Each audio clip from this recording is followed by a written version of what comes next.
Chicos, ¿qué tal? ¿Cómo están? Buenas tardes, ¿bien?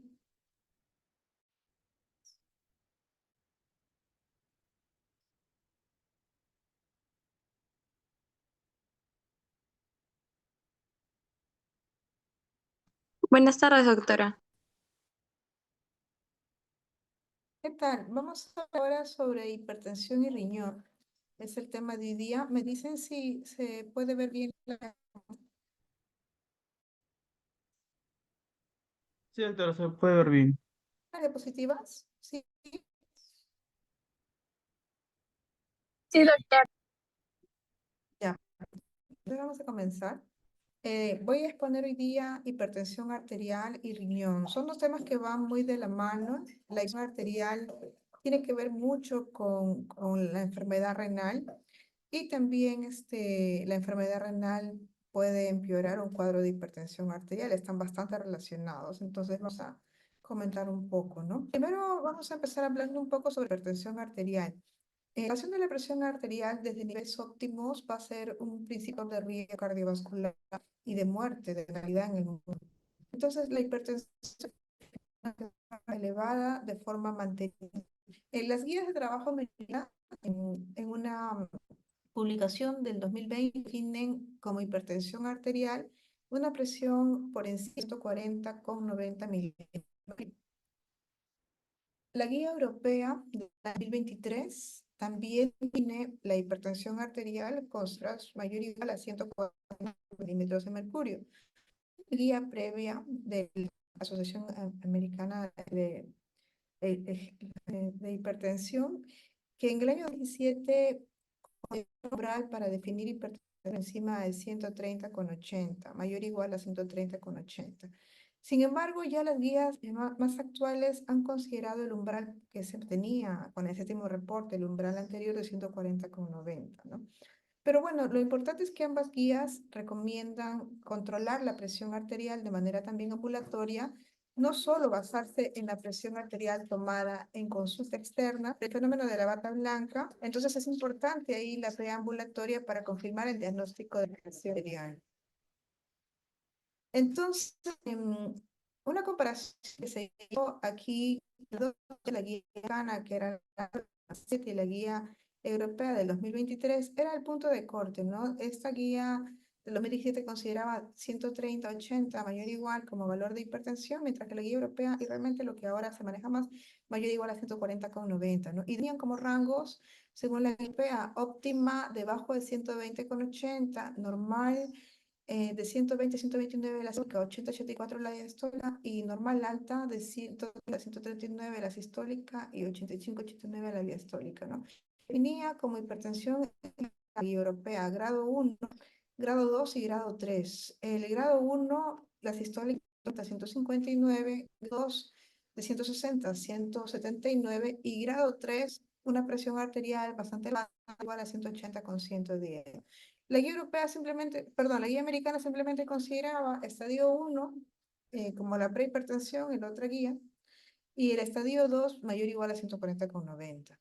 La guía europea, otra cosa que tenía en cuenta es que consideraban que el grupo etario más joven, menores de 5 años, debería tener un target para el manejo más bajo de 130,80, es decir, que en este grupo había que ser más en el tratamiento. En adulto mayor ya no tanto, consideraban que se podría ser un poco más flexible de la práctica, ¿no? Lo otro es tratamiento. Los I consideran de primera línea la hidroclorotiazida, los fármacos tiazídicos también se consideran dentro de y los beta bloqueadores americana se consideraban una línea si asociarían cardiopatía isquémica o insuficiencia cardíaca, mientras que la guía europea lo consideraba en todos los casos también como primera línea.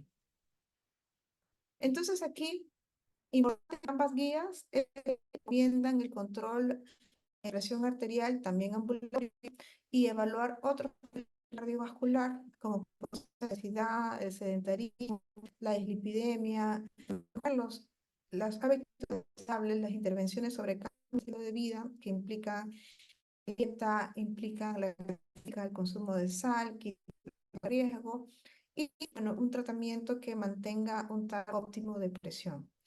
También recomiendan como menos de 130 con si es un paciente que tiene un de riesgo para disminuir los que pudieran presentarse, ¿no? Y bueno, las diferencias eran los objetivos para decir que se hablaba de una hipertensión y los grupos etarios que hacía diferencia la guía europea.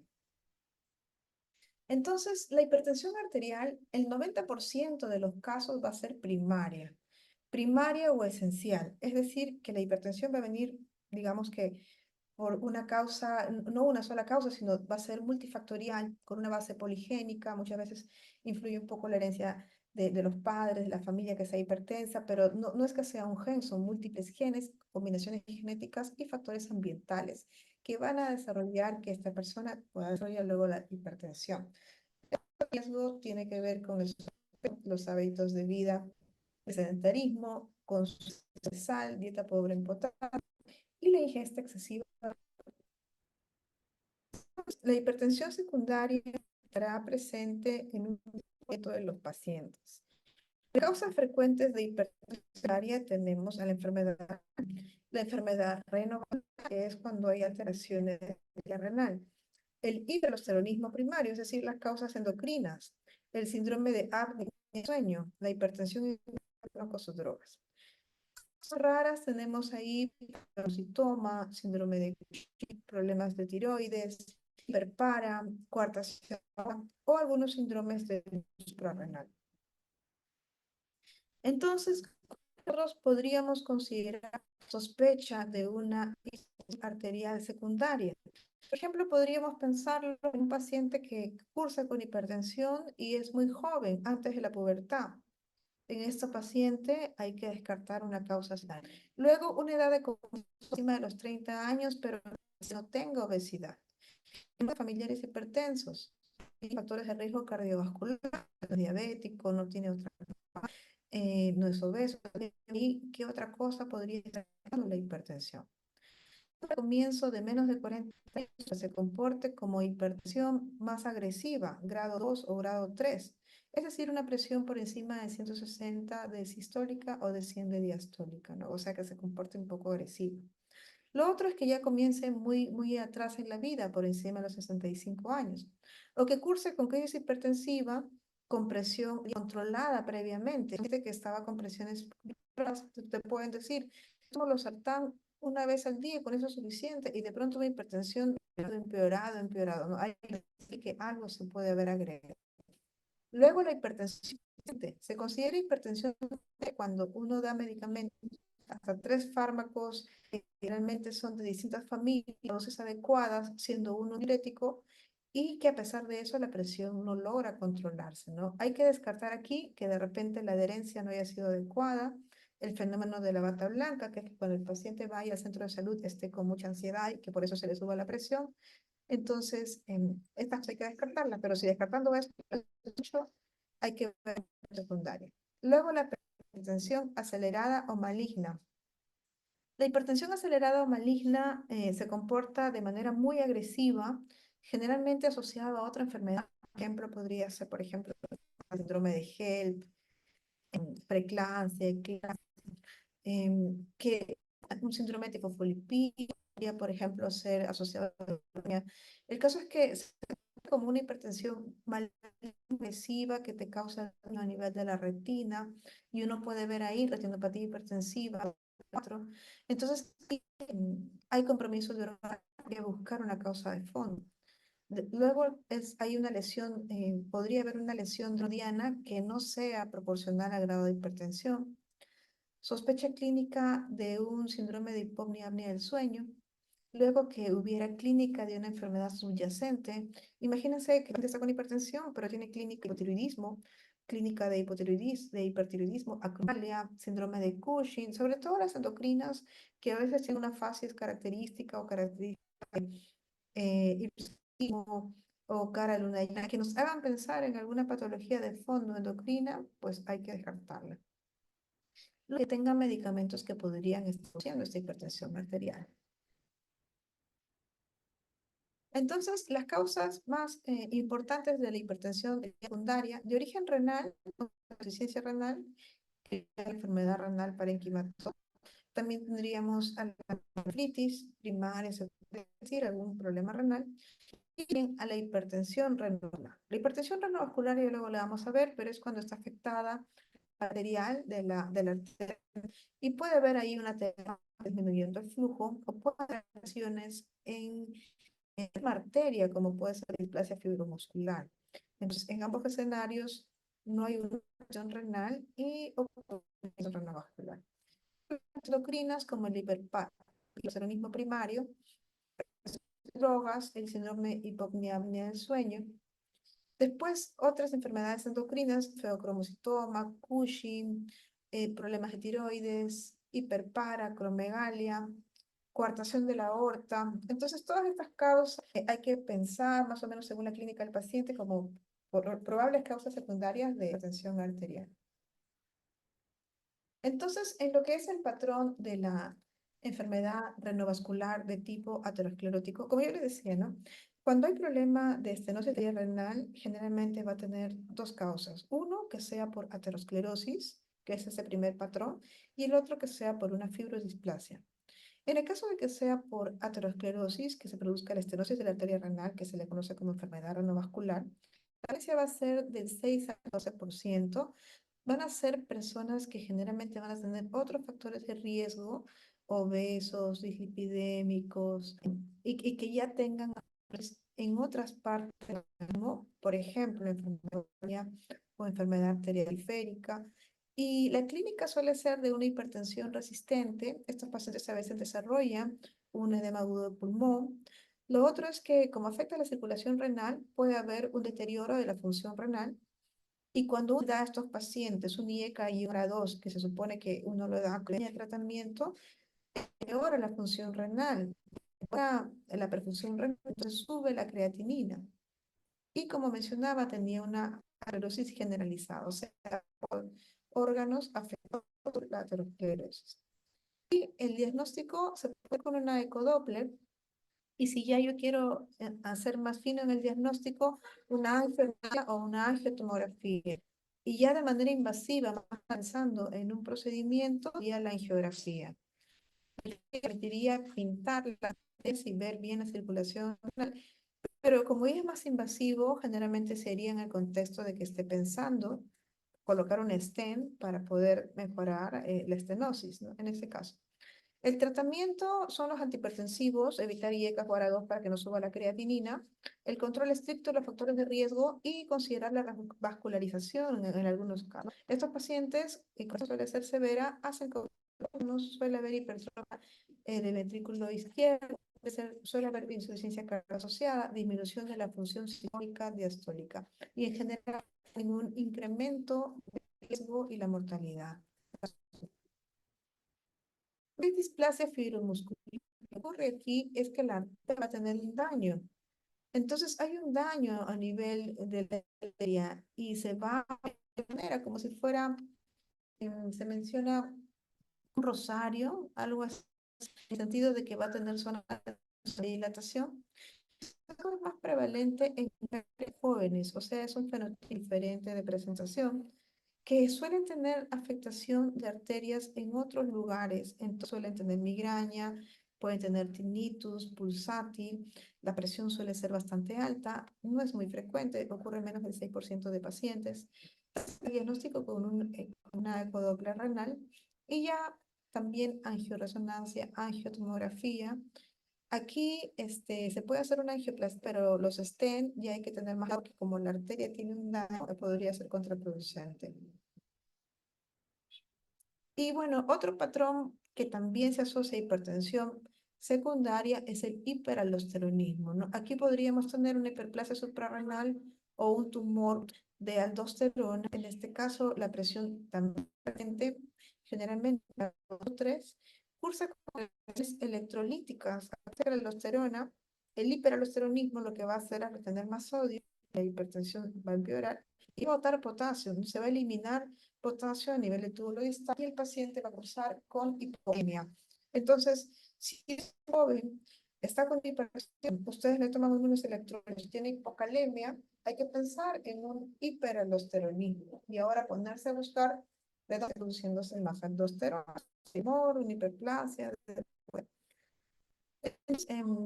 Hay bastantes pruebas que se utilizan en estos casos para ver de dónde es, pero ya a los endocrinos buscar un poco dónde está, quién produce esa aldosterona.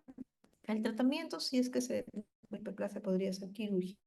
Y mientras tanto, tratamiento médico de hipertensión, ¿no? Pero sí, con hipertensión bastante fuerte podría generar daño de órganos, atrofia ventricular izquierda, reacción de la función cardíaca con cardíaca, aumentando la vascular y la mortalidad. Entonces, la hipertensión secundaria, hemos mencionado que una causa es la enfermedad renal. Un momento en su seminario revisaron la enfermedad renal y vieron que una RC avanzada, una hipertensión que era una hipertensión de tipo secundario. Por otra parte, la hipertensión, cuando es primaria, también puede ser un problema renal, ¿no? A veces es un poco difícil ver qué ha sido primero. Lo cierto es que cuando hay enfermedad renal, los pacientes van a tener una disminución del filtrado glomerular con muchas veces microluminuria o macroluminuria y van a tener activado este sistema renina-aldosterona. Y ese activado va a generar más retención de agua, más retención y empeoramiento de la arterial. Y los crónicos asociados a esto, tener también remodelado cardiaco, hiperparatiroidismo secundario. Y todo eso también va a tener más lesión endotelial en la pared vascular, va a generar que la hipertensión mejore. Por otra parte, la hipertensión renovascular, que es cuando hay esa estenosis de la arteria renal, que dice hipertensión renal, aquí también la renina y angiotensina aldosterona se encuentran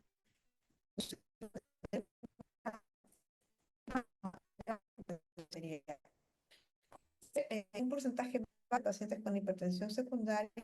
Cuando consideramos hipertensión grave, la prevalencia de estenosis de la arteria renal sube hasta un 35%. Entonces, esta hipertensión renovascular se debe a la expansión extracelular y a la presencia vascular periférica. Se activa el sistema de angiotensina-aldosterona, la isquemia renal va a un aumento marcado de la renina.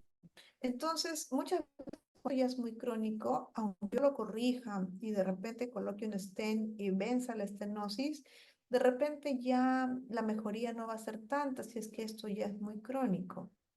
En personas de bajo riesgo y que se controla bien la presión arterial, debería estar indicado un stent. Generalmente los stents son para personas que no logran controlar adecuadamente la presión, ¿no? Pero en personas que tienen bajo riesgo y que la presión se controla, se consideraría hacer más intervenciones como para poder llegar al diagnóstico exacto o la posibilidad de un procedimiento percutáneo. La estenosis del pórtico es más frecuente en varones que tienen otros riesgos cardiovasculares. La presión estenótica suele localizarse en el orificio de salida de la arteria renal o en su posición proximal. A veces se presenta de manera bilateral, a un 30% de casos, y puede tener un curso progresivo hasta en un 35% de casos. En algunos casos puede ser tan severa que puede causar la obstrucción completa de la arteria renal. Y esto sería un gran problema porque ese riñón se va a volver pequeño, se va a volver atrófico, va a dejar de funcionar. En lo que es displasia fibromuscular, esto es más frecuente en mujeres jóvenes, antes de los 30 años de edad. Van a existir varios tipos de displasia y la más frecuente es la fibrodisplasia medial, hasta 70-80% de los casos. Va a afectar los 2/3 distales de ambas arterias renales. Puede ser, digamos, no solamente a nivel de la renal, sino también puede afectar las arterias y la paciente, porque suele ser mujer, puede tener cefalea, migrañas, tinnitus, como sintomatología asociada. No suele ser progresiva, no se sabe la causa exacta, se ha implicado factores hormonales, genéticos, traumáticos, inclusive isquémicos de la vasovasol. Entonces, de la arteria renal, activación y una aumento de renina y del sistema renina y angiotensina. Este angiotensina 2 va a generar alteraciones como vasoconstricción, retención de sodio, aumento de la aldosterona, efectos a nivel vascular como hipertrofia, remodelado, liberación de endotelinas, disminución del óxido nítrico, aumento del estrés oxidativo, activación hepático, daño y remodelamiento como hipertrofia izquierda, crecimiento y remodelado a nivel del cardiomiocito.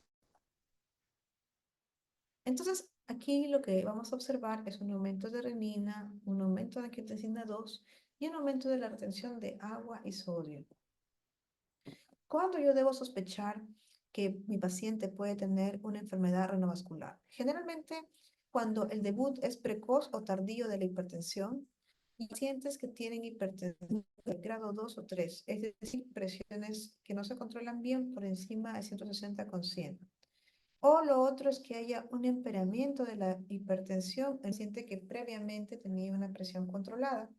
Lo otro es que sea una hipertensión resistente, es decir, que a pesar de que tomar 3 fármacos la presión no se controla, o una hipertensión acelerada maligna que progresa de manera muy rápida, que haga un edema agudo de pulmón, que no se conozca la causa, elevación aguda de la creatinina, 40% luego del inicio del tratamiento con un IE2, si se trepa la creatinina y se trepa más del 30%, puede haber una estenosis de la arteria renal, ¿no? Cuando uno da un IECA o un ARA2, puede haber una cierta acción de la creatinina, pero generalmente es menos del 30%. Si es mucho, hay que descartar una estenosis de la arteria renal.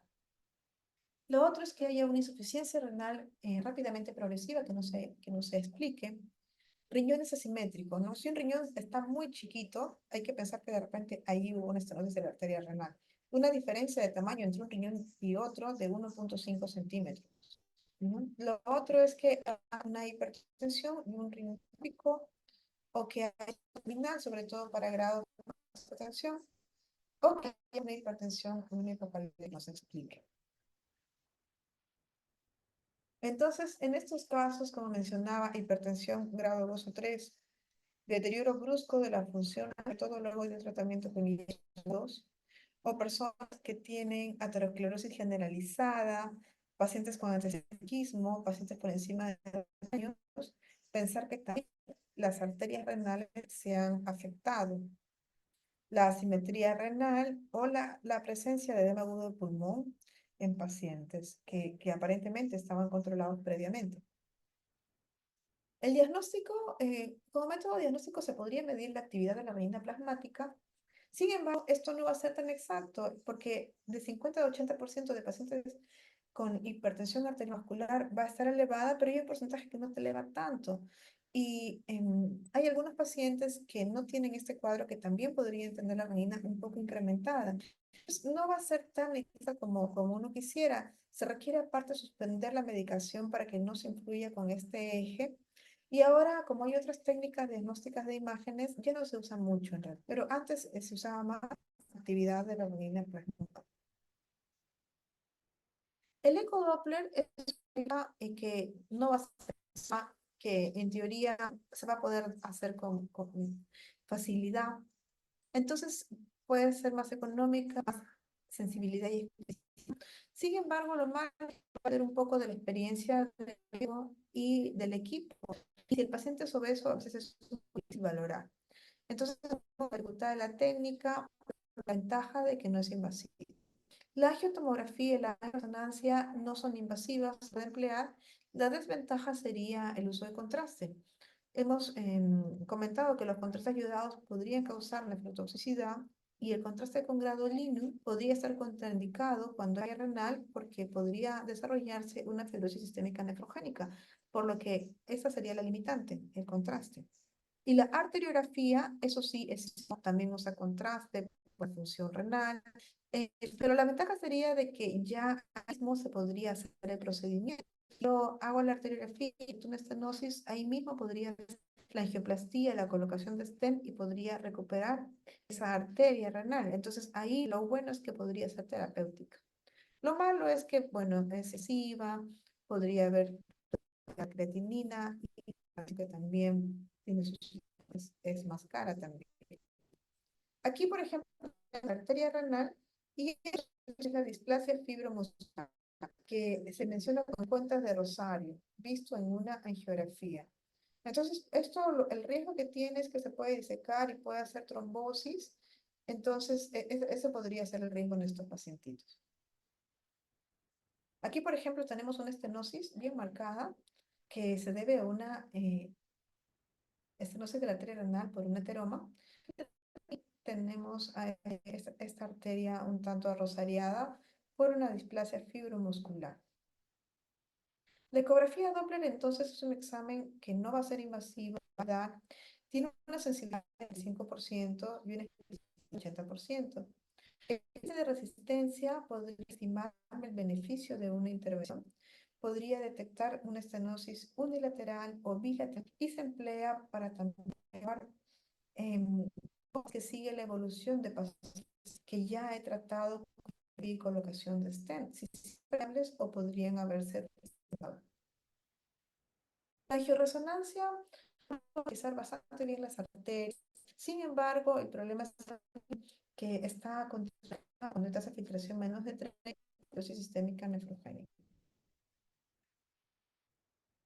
Pero la angioresonancia me permitiría poder evaluar bastante bien las arterias, sensibilidad elevada por ciento y una especificidad del 90% para detectar estenosis. Se ha podido emplear el radiorenograma con captopril, que es una gammagrafía que administrando captopril va a mejorar un poco la sensibilidad. Entonces, la idea es que con el captopril el riñón estenótico vaya a disminuir la filtración, entonces eso se pueda apreciar con la gammagrafía. Entonces ya con el radiorenograma dándole adicionalmente captopril, la sensibilidad y especificidad superan el 90%. La angioplastía transluminal percutánea es el procedimiento por el que se podría perfundir la arteria renal.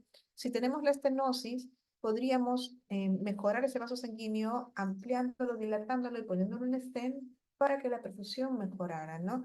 Entonces, esto podría ayudar a estas lesiones estenóticas, sobre todo cuando está con una estenosis considerable. En fibrodisplasia también se puede hacer angioplastía, pero ahí no se podría colocar stent porque hay un poco más de riesgo. La respuesta se observa 48 horas y la presión arterial suele mejorar luego del procedimiento. Entonces, se puede canular a nivel femoral la arteria y se va subiendo, se van tomando placas hasta que se ve que se llega a la arteria renal afectada, se puede dilatar y luego se puede colocar un stent. Se hace la dilatación con un balón y luego se puede colocar un stent.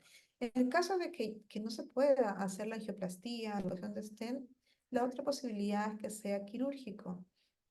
Entonces aquí se hace una reconstrucción a nivel de la arteria y sería la otra opción. Lo otro es que maneje simplemente con tratamiento médico. No todos los pacientes se les tiene que hacer angioplastia. Hay un grupo que puede ir muy bien con tratamiento médico. Lo que IE Casara 2 es que la estenosis es unilateral y si se eleva la creatinina podrían considerarse. También los beta bloqueantes. Pero si la estenosis es bilateral, hay que tener mucho cuidado con los Casara 2 porque puede elevar la creatinina y causar una insuficiencia renal aguda. Entonces, en algunos estudios que se ha hecho para ver qué podría ser mejor, si la opción de stent o lo que es tratamiento médico para solucionar este problema de la estenosis de la arteria renal, se vio, por ejemplo, que la colocación de las arterias renales no ofrecía mucho beneficio en estos pacientes con el grupo de tratamiento médico óptimo. Es decir, que a largo plazo no ofrecía mejoría en la mortalidad de estos pacientes por lo que se opta muchas veces por un tratamiento médico conservador óptimo, o sea que a unas cifras adecuadas de presión arterial. Si médicamente yo puedo mantener a mis pacientes buena presión, eso podría ser considerado como la línea, ¿no?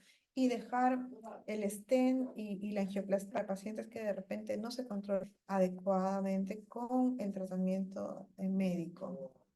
Entonces, a ver, un ratito. Este, perdón.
Sí, perdone la interrupción. Entonces seguimos comentando. Entonces, yo les comentaba de que con la colocación de STEM podría ser apropiado. Sin embargo, hicieron a largo plazo de que aquellos que contrataron llegaban a mantener presión arterial, pues al final iban igual que los que tenían la angioplastia, por lo que no sería necesario en todos los casos.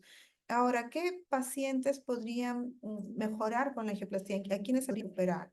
Entonces, unas indicaciones de angioplastia y enfermedad renovascular se podría hacer cuando esta enfermedad, esta estenosis, es en más del 60% sintomática secundaria a la aterosclerosis, o a pacientes que tienen insuficiencia cardíaca y que presentan un edema agudo de pulmón inexplicable, ¿no? Porque son pacientes de riesgo que si vuelven a presentar este cuadro podría ser muy complicado. El edema agudo de pulmón genera insuficiencia respiratoria, genera ingresos, intubación, ventilación mecánica, o sea, es algo que realmente podría comprometer mucho la vida del paciente, ¿no? Entonces, los pacientes que hayan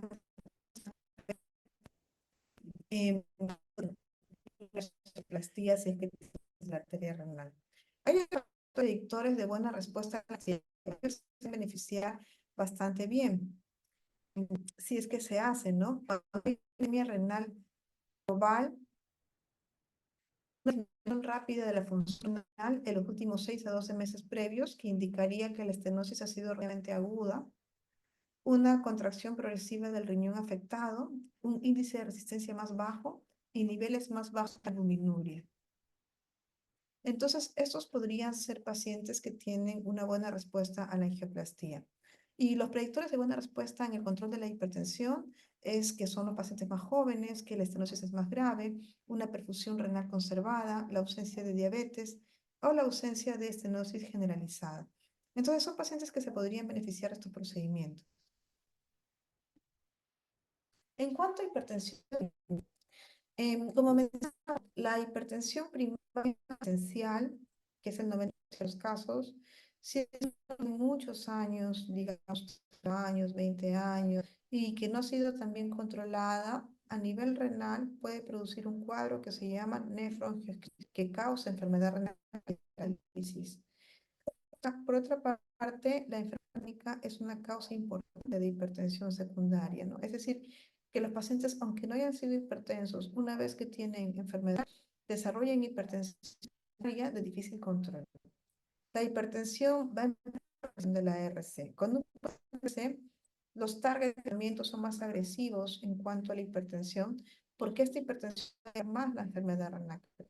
A veces es difícil saber qué fue primero. A veces no, el paciente llega a la consulta, ya es la falla renal, vemos la hipertensión, y como nuestros pacientes saben controles previos, no son tensos, algunos ni siquiera son tensos, a veces es difícil si de repente primero fue la hipertensión o si primero fue la falla renal. Entonces, para hablar un poquito de la nefroangiosclerosis, es el daño renal que se produce por la hipertensión esencial por la microvasculatura glomerular. Realmente en varones de 55 a 60 años, síntoma frecuente y más grave en la raza negra, se asocia a otros factores de riesgo cardiovascular como dislipidemia, hiperuricemia, enfermedad coronaria, enfermedad arterial periférica y cerebrovascular. Si uno hace una biopsia renal, lo que puede encontrar es una hialinosis de las arterias aferentes. Podrían apreciarse isquémicas en los glomérulos, corrección del ovillo, segmentaria, fibrosis intersticial, atrofia tubular, que es más un daño crónico. Entonces, es una angioesclerosis, un daño a nivel de las arteriolas aferentes, va siendo y va afectando la circulación de la microvasculatura renal, causando la esclerosis glomerular y el daño crónico del resto del riñón. Aquí tenemos una foto con una arteriosclerosis de tipo hialino, afectar los vasos sanguíneos de la microvasculatura del glomérulo. Entonces, esta hipertensión arterial, para que genere este daño de nefroesclerosis, generalmente el paciente le da 2 años y va a las arteriolas renales, causando isquemia glomerular, causando también hipertensión que llega hasta el glomérulo, una hipertensión glomerular. Esta hipertensión glomerular va a generar tipo de hiperfiltración, con desarrollo de microalbuminuria, con desarrollo de proteinuria. A esto le podemos también asociar inflamación, como la sobreexpresión de factores de crecimiento formante beta, el aumento de lo que es el sistema renina-angiotensina-aldosterona, que genera también cirrosis y también a nivel renal. Factores como la hiperlipidemia, hiperuricemia, van a empeorar la aterosclerosis. Los genéticos como que al final todo es daño a nivel de las arteriolas renales con nefroangiosclerosis. ¿En qué pacientes podemos tener clínica o podemos sospechar de nefroangiosclerosis? Generalmente son personas mayores, por encima de 55 años, que tienen una historia familiar de hipertensión arterial, que cursan con hipertensión que afecta ya otros órganos, como podría ser corazón auricular izquierda o también retinopatía progresiva. Puede haber de aterosclerosis en órganos como arteriopatía periférica, cardiopatía isquémica coronaria. Generalmente estos pacientes incluso ya tienen secuela, sobre todo isquémica. Entonces, asocia con la enfermedad de estenosis. La proteinuria podría coexistir, sin embargo, no suele ser severa. No produce síndrome. La hipertensión, si produce una proteinuria, suele ser una proteinuria baja, por debajo generalmente de 1 gramo en 24 horas. Suele ser una proteinuria leve y no causa hematuria. La hipertensión no causa hematuria y la proteinuria causa proteinuria baja. Puede asociado dislipidemia del ácido úrico. Cuando ya tienen un problema suelen ser más pequeños y la razonera es un factor de riesgo. Entonces, ¿cómo es que uno dice que la hipertensión es la causa de la enfermedad renal? Generalmente uno tiene que descartar igual otras causas. Cuando un paciente viene con enfermedad renal, hay que descartar otras causas, neuropatía, lupus, problema de próstata, hay que descartar otras causas. Cuando no tenemos causas y la hipertensión es de larga data, podría ser una nefroangiosclerosis, ¿no? Lo otro es que ya sea una persona mayor, con hipertensión de muchos años, que ya tenga otros compromisos como la hipertrofia izquierda, proteinuria baja. Entonces, el objetivo de tratamiento es y se recomienda proteinuria o hay afectación un target de 130,80 más. El tratamiento de primera línea es los IECAS y ARA2, porque van a mejorar, van a vasodilatar la arteriola eferente, van a mejorar la presión dentro del glomérulo. Hemos visto uno de los mecanismos de hipertensión intraglomerular. Yo vasodilato la arteriola, mejora la presión intraglomerular, mejora la microalbuminuria, mejora la proteinuria y es de primera línea para compromiso renal, ya sea pacientes con diabetes o no. Ahora, la proteinuria y la hipertensión arterial. La hipertensión arterial puede causar proteinuria, sin embargo, esta proteinuria, como mencionaba, es baja, menos de 1 gramo. Un ratio de proteinuria. Es bien raro que cause proteinuria. Cuando hay macroalbuminuria, tenemos que buscarle otra causa, o alguna glomerulopatía asociada, ¿no? Entonces, la hipertensión lo que más causa es una microalbuminuria.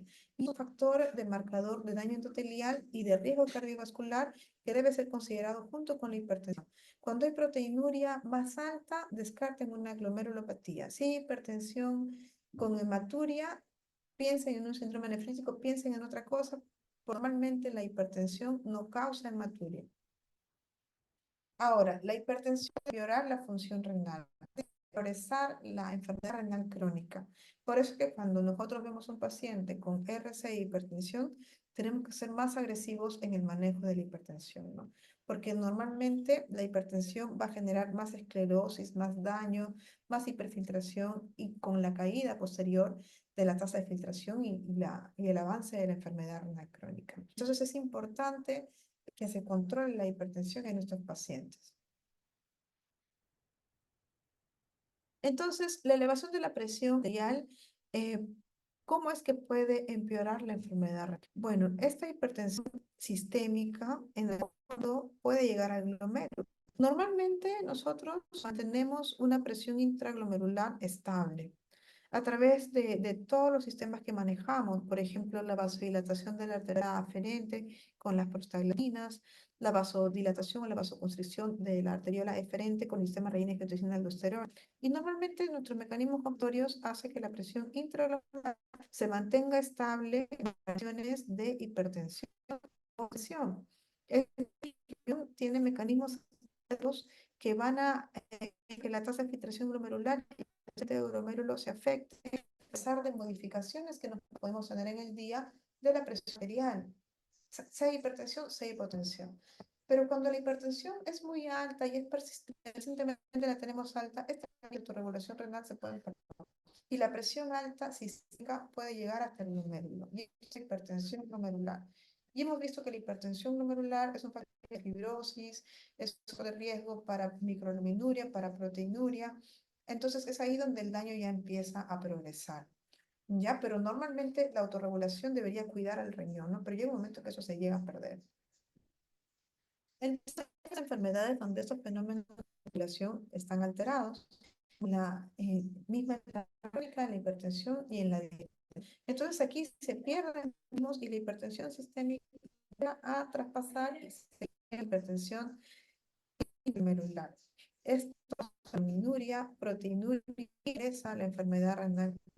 Además, las proteínas de albuminuria va a ser no solamente un marcador de la sino también es nefrótica. La microalbuminuria va a generar rutas proinflamatorias, profibróticas, citotóxicas que van a hacer que el daño renal progrese. Entonces, normalmente, nuestro cuerpo, nuestro glomérulo está capacitado para poder mantener la presión dentro del glomérulo estable, a pesar de variación de la presión arterial. Su arterial, hay cierta aquí para evitar que suba la presión dentro del glomérulo. La presión arterial, vasodilatación de la arteria, nuestras prostaglandinas, todo para mantener la presión estable en el glomérulo. Pero cuando hay enfermedad renal, hipertensión, el mecanismo compensatorio se altera y una hipertensión arterial se traduce en una hipertensión glomerular. Entonces aumenta la presión intraglomerular, aumenta la proteína microalbuminuria y esto genera no solamente un marcador de daño renal, sino genera daño tubular y daño glomerular. Activa toda la cascada fibrótica inflamatoria, va a haber daño con atrofia, disminuyendo el número de neuronas funcionantes, disminuyendo el filtrado glomerular, dando la enfermedad renal crónica. Entonces, disminuye el número de funcionantes, disminuye el glomerular. Esto genera retención de sodio y aumento de sobrecarga de volumen. También se activa el sistema de angiotensina aldosterona que genera vasoconstricción y también por todos los fenómenos de aumento de calcio para tu hormona, va a haber rigidez de la pared arterial, lo mismo resistencias periféricas. Esto conlleva a que la presión arterial en pacientes que tienen RC avanzada sea más severa y de más difícil control. Todo está activado, sistema renina angiotensina aldosterona, sistema simpático, calcificación, retención de sodio, retención de agua. Todo esto hace que nuestro paciente con enfermedad renal crónica avanzada tenga una presión de muy difícil control. Sin embargo, tenemos que hacer lo posible por controlar su presión porque esto disminuye la progresión de la enfermedad renal. La primera línea cuando hay enfermedad, sobre todo cuando hay micro o macro, es un bloqueante del sistema renina angiotensina aldosterona. Podría ser un IECA o ahora también están las nuevas familias de medicamentos como los SGLT2 que se han visto que tienen un efecto renal con la proteinuria microalbuminuria. Esa otra línea de tratamiento que hasta hace poco no se consultaba para pacientes diabéticos, estudios de los últimos años de que sirve para evitar la progresión de la RC, inclusive en pacientes sin diabetes, solo que tengan la enfermedad renal, tanto con la proteinuria o como sin la proteinuria. No obstante que la hipertensión está relacionada con mayor incidencia de la enfermedad renal crónica.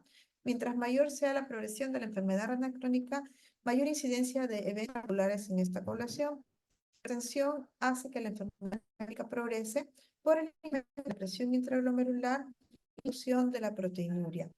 Cuando reducimos la presión arterial a objetivos de 130, idealmente mejora la progresión de la enfermedad. Este control tiene que individualizarse, pero los objetivos se consideran 140,90 para todo paciente y 130,80 para enfermedad renal crónica, sobre todo con proteinuria. También hacer los cambios del estilo. Los de primera línea con proteinuria no se olviden que son los IECA, los ARA2 y aceptado, no como, pero como tratamiento coadyuvante, los SGLT, como la dapaglifosina, la empaglifosina. Y hay que también evaluar los otros factores de riesgo cardiovascular y las otras comorbilidades de los pacientes. Son las de hipertensión maligna. Hipertensión maligna es una hipertensión que se va a desarrollar en poco tiempo, es rápidamente progresiva, que va a generar daño de órganos. Puede generar daño renal, puede generar retinopatía, y suelen ser presiones muy altas, por encima de 200 con 130. Aquí las causas, pues, no son frecuentes. Yo les comentaba, por ejemplo, en el embarazo, la preeclampsia, la eclampsia, el síndrome de HELP. Tenemos otras enfermedades como el SAF, el síndrome tifosfolipídico. Tenemos también a la esclerodermia, que tiene un porcentaje de casos que cursan con hipertensión maligna. Y si uno hace una biopsia renal de estos pacientes, lo que encontramos es necrosis fibrinoide, que causa estrechamiento y luz. Puede causar una falla renal aguda. Aquí hay un severo de vasodilatadores, como endotelial.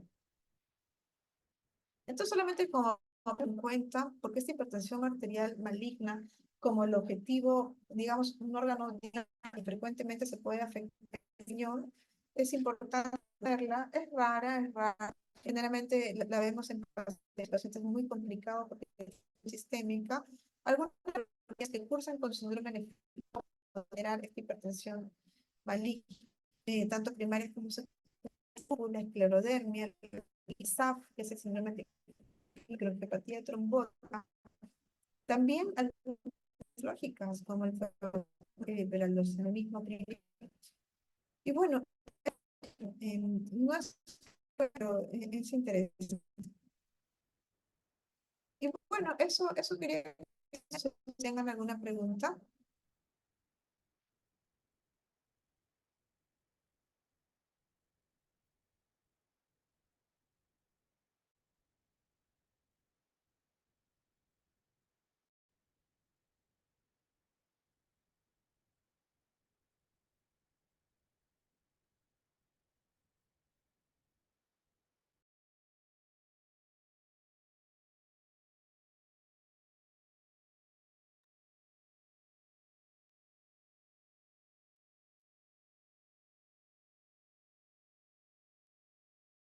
¿Alguna pregunta, chicos?